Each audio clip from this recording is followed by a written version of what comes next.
Alright, so we got our dry well in place for the downspouts. We got the root barrier.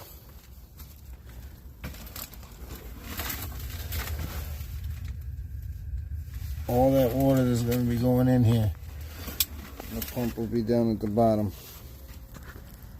All the downspouts are equipped with distribution box, so we'll be collecting debris and a lot of parts